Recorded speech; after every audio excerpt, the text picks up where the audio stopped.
Hello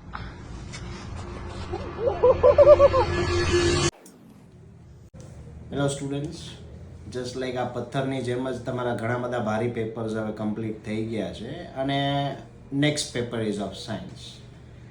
I know you guys might be nervous, but I have got some tips and tricks for you. Specifically જોવા જાય તો સૌથી પહેલાં જે section A છે that is the most scoring one and it is going to help you two get good marks in that.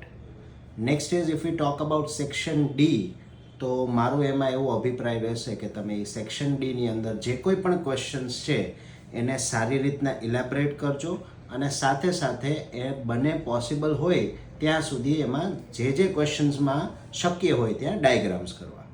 Section બીની વાત કરીએ તો જે 2 માર્કર ક્વેશ્ચન્સ છે તેને તમે મેજરલી પોઈન્ટ વાઇઝ લખો અને સાથે સાથે જે પણ ઇમ્પોર્ટન્ટ નોટ છે એને તમે પેન્સિલથી હાઇલાઇટ કરજો.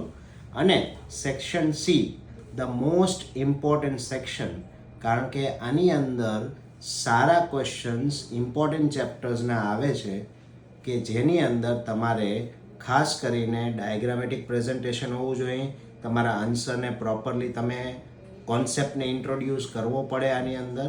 તો આ બધી વસ્તુનું ધ્યાન રાખજો અને સાથે સાથે હંમેશા યાદ રાખજો કે રાજ સર અને આખી રાધિકા ક્લાસીસની ટીમ હંમેશા તમારી સાથે જ છે અને તમારા ફેવર માટે એક નીચે ડિસ્ક્રિપ્શનમાં લિંક મૂકેલી છે જેની ઉપર તમે ક્લિક કરશો તો તમને દરેક ચેપ્ટરના, સાયન્સના દરેક ચેપ્ટરના ઇમ્પોર્ટન્ટ પોઈન્ટર્સ કે જેને તમે LMR એટલે કે લાસ્ટ મિનિટ રિવિઝન તરીકે યુઝ કરી શકશો.